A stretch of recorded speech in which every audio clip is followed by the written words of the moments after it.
If you're in a hurry and you just want to see a list of all the accessories I mentioned in this video, I do have all of them down in the description and in a pinned comment below, along with affiliate links for all of the accessories. And if you purchase them through those links, I do get a small percentage of the sale, so if you want to support the channel, that's a great way to do it. And if you appreciate me saving you some time, don't forget to drop a like on the video.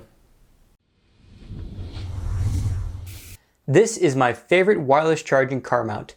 It's the Audi OneTouch wireless car mount, and it has a ton of different adjustments. You can flip it around, rotate it, extend it, and tilt it. It also has sliding and extending feet, so you can make sure you always have access to your lightning port. To mount your phone, just press it into this button to secure it. The arms will snap closed around your phone, and they'll hold tight enough for some intense off-roading. When you want to take the phone out, just squeeze the wings until they lock in place, then remove the phone. It also comes with the car charger adapter, and the adapter has an extra USB port on it to charge other devices, but this second port is honestly pretty slow at charging things. One of the biggest selling points with the Audi chargers is this adhesive is the most sticky mounting adhesive I've seen by a very large margin. This can stick to any dashboard I've put it on. Leather, plastic, pleather, I mean, you name it, this thing sticks to it. As long as it's not a heavily curved surface, this is gonna stick really well. And if at any time it gets dirty, let's say you've switched it from one card to another a bunch of different times and it starts to get dirty on the bottom, all you have to do is wash it and it becomes just as sticky as when you first bought it. If wireless charging isn't your thing, you can get the Audi OneTouch 4 mount, which is basically the exact same thing as the wireless one I just showed you, but without the wireless charging. So it has all the same rotating, tilting, and telescoping features, as well as that crazy sticky pad on the bottom. With all the money you saved by going with the non-wireless charging version of the car mount, you can pick up one of these two fast charging car adapters. This one is the Anker PowerDrive Speed 2, and it's a 39-watt charger that can fast charge two devices at the same time. This one is the TechSmarter 63-watt adapter, and this can fast charge two devices at the same time as well, but this bottom port is a 45-watt USB-C power delivery port that can charge a MacBook while you're using it. And in case you're wondering, you can charge a laptop with 45 watts and fast charge a smartphone at the same time with the TechSmarter charger. So if you travel for business a lot and use a MacBook or really any laptop at all and you need to charge it on the go, then the TechSmarter version's definitely the way to go. If you don't need to charge a laptop and you just want two standard USB ports to fast charge two smartphones, then the Anker PowerDrive Speed 2 will be great for you. If you use Apple CarPlay and want an easier way to plug your phone in every time you get in your car, or you're just not a fan of wireless charging and you just want an easier way to plug your phone in general, you'll probably be interested in this magnetic lightning cable. All you do is take off this little nub and pop it into the bottom of your phone. Then anytime you bring the cable close to your phone, it just snaps right into place. And this cable holds really well, which makes it so good for Apple CarPlay. I've used this for a little while now, and as you can see, I'm shaking this pretty good and that cable is not coming loose. So no matter what bumps and stuff you hit on the road, this cable is gonna stay tight and you're gonna stay connected to Apple CarPlay.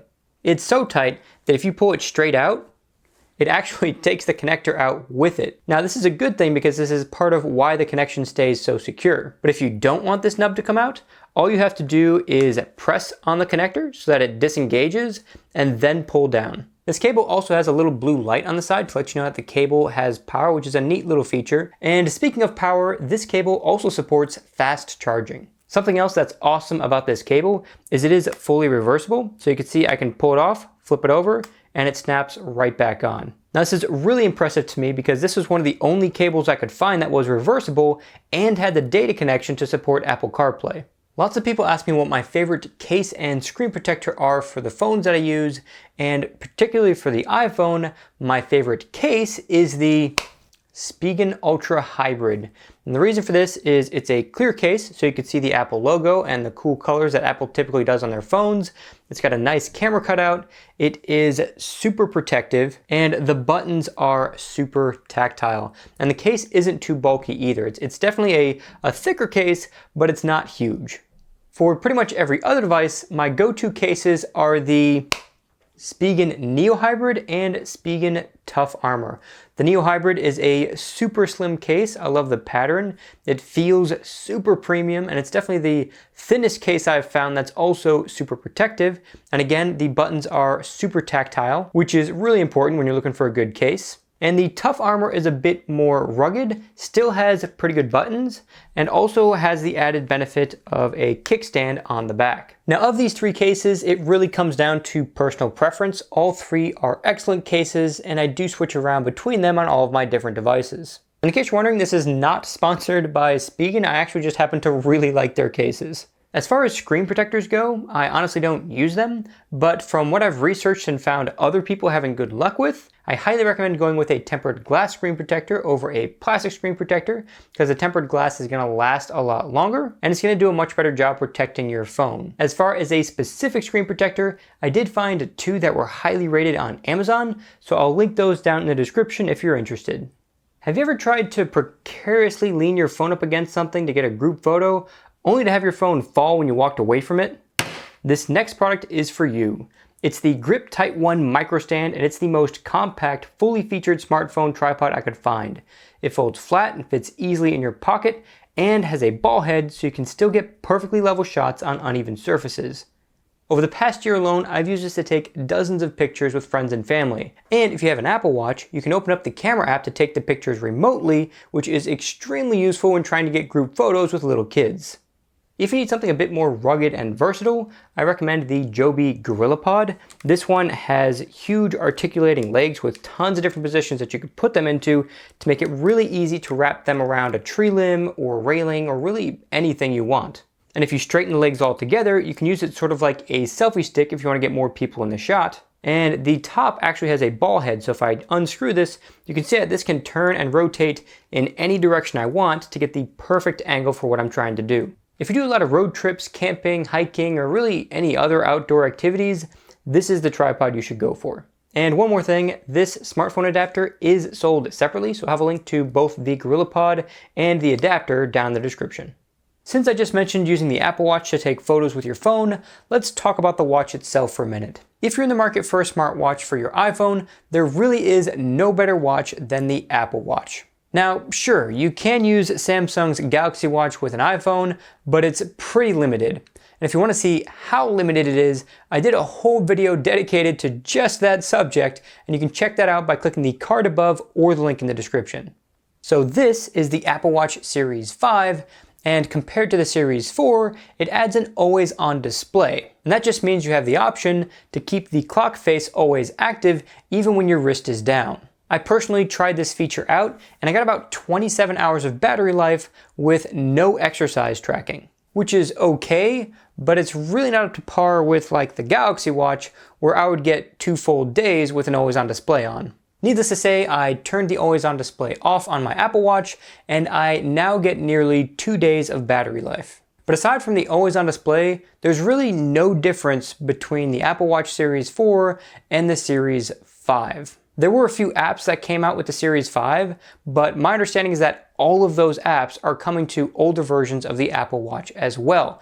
So the only reason to spend the premium for the Apple Watch Series 5 is if you really want that always-on display and you're okay with putting your watch on the charger every night.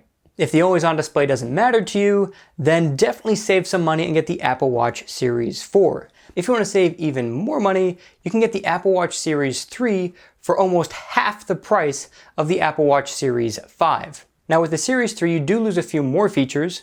So obviously you don't get the always-on display. Your screen is going to be a little bit smaller and your bezels will be a little bit bigger. The watch is going to be a little bit thicker, but I doubt you're going to notice it unless you had the two on your wrist at the same time. You're going to have a standard heart rate tracker, but you're not going to get the ECG meter, which takes an electrocardiogram of your heart.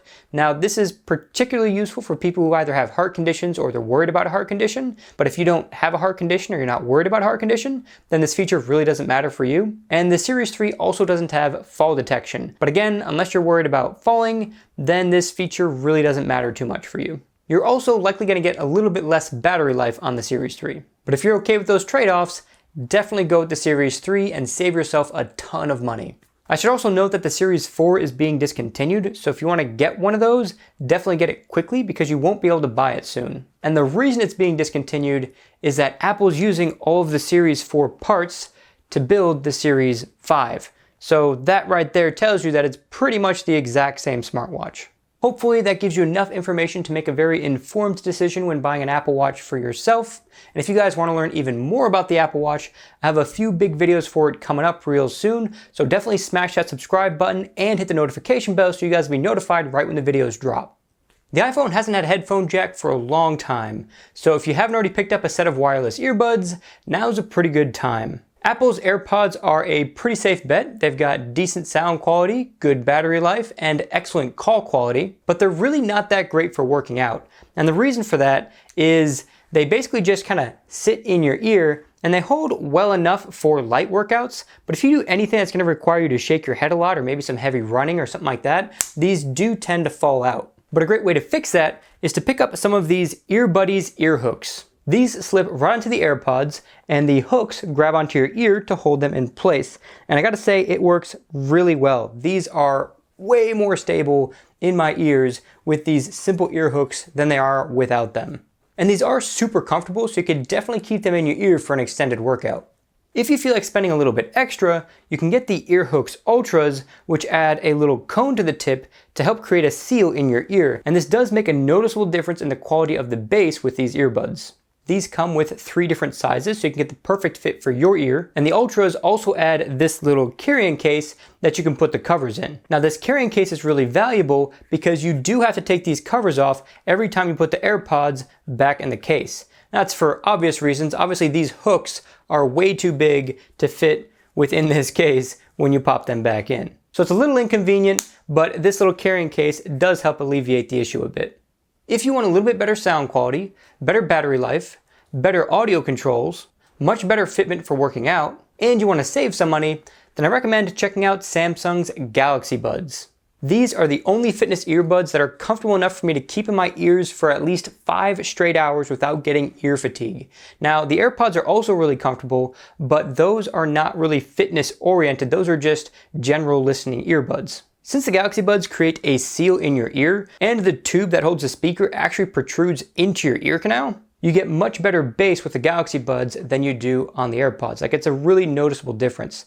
I've also noticed that you get better sound separation as well with the Galaxy Buds over the AirPods. And what I mean by that is it's a lot easier to hear the individual instruments when you're listening on the Galaxy Buds versus the AirPods. Now, I'm not saying that the AirPods are bad. They definitely sound great. It's just that the Galaxy Buds sound a little bit better. As far as battery life goes, you also get an easy 6 hours of battery life with one charge on the Galaxy Buds versus 5 hours with the AirPods. But to be honest, whether 5 hours or 6 hours, that's already way more time than you need to get through a full workout. And just like the wireless charging version of the AirPods, the Galaxy Buds case also charges wirelessly. As far as controls go, the AirPods can only do 2 of the following functions at a time: activate Siri, play pause, next track, and previous track. So for example, the right AirPod can be play pause with a double tap, and the left AirPod can activate Siri with a double tap. But that's it. If I wanted to skip forward or backward through tracks, I have to either do that on the Apple Watch or on my phone, or I have to go back in settings and change maybe the right AirPod to skip forward and the left AirPod to skip back. The Galaxy Buds offer a lot more controls. A single tap is play pause, a double tap is skip forward, a triple tap is skip backwards, and if I long press on it, I'll activate Siri. There are 2 features that you don't get with the Galaxy Buds when paired to an iPhone versus being paired to an Android phone. The first is the ability to increase or decrease the volume by long pressing on the Galaxy Buds. And the second is the ability to activate something called ambient sound. So since the Galaxy Buds create a seal in your ears, it's like having earplugs in all the time. So it's really hard to hear the ambient sounds around you. So what ambient sound does is it plays the ambient sounds through the speakers into your ears, so it's a lot easier to have a conversation with someone or just hear your surroundings in general. And that feature is not available when paired to an iPhone. But even with those 2 missing features, the Galaxy Buds still have a lot more controls than what you get with the AirPods.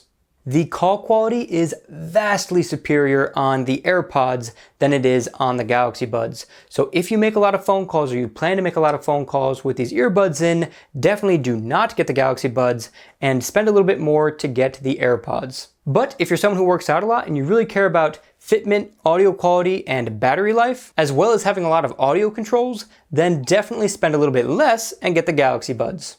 And one more quick tip with the Galaxy Buds, but this also applies if you get the Ear Hooks Ultras. When it comes to sizing the tip that goes into your ear canal, use the largest tip that's still comfortable, because the better the seal you get in your ear, the better the bass is going to be. If you get the Galaxy Buds and use a tip that's too small for your ear, the bass is really not going to be that great.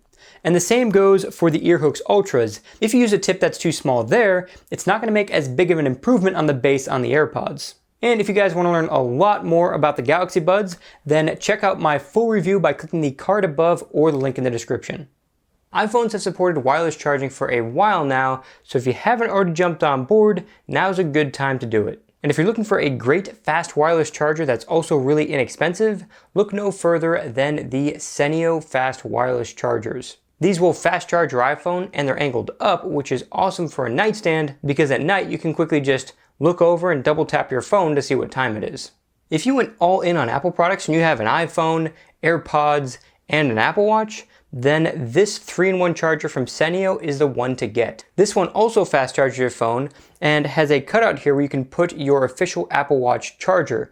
Now, the significance here is that there's a lot of chargers I've seen that say they charge Apple Watches, but most of them seem to be pretty inconsistent. I actually bought one and it didn't really work at all. It would start charging, then stop charging, then start and stop. So I found that particularly for Apple Watch charging, it works a lot better if you get one that just has a spot for you to put your own Apple Watch charger. And on the top, you have your lightning cable for charging your AirPods. And one of the coolest features about this is it can actually disconnect magnetically into 2 separate pieces. So you can have this charger on your nightstand and this one on your desk at your office, so you can charge your watch and your AirPods when you're at your desk. When you detach them, you'll also reveal a second USB-C port here. That's how this one gets its power. And if you flip this one over, you'll see that there's a little door on the bottom. And if you open up that door, you'll reveal a little cable management area. Now the lightning cable for the AirPods does come with this charger, but the Apple Watch charger does not come with it, so you're gonna have to use the one that came with your Apple Watch.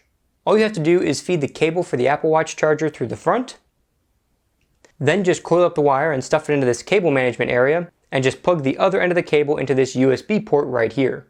Another important thing to know about this charger is that you do need a Quick Charge 3.0 charging block in order to get the max charging speed out of this. So if you bought the regular iPhone 11 and you have a 5-watt charger that came with that, that will not work with this charger. If you do need a charger, I recommend this RAVPower Charger. It has 2 Quick Charge 3.0 ports on it, so you could technically have 2 of these stands if you really wanted to. It's really solidly built, and the prongs do retract back into the body like this, and it's also really inexpensive. This is an SD and micro SD card to Lightning, USB, USB-C, and micro USB adapter.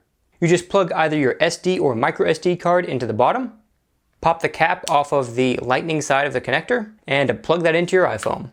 You'll also need to download a free application called iUSB Pro, and from that application you can either view any files you have saved on the SD card, or you can save those files directly to your iPhone.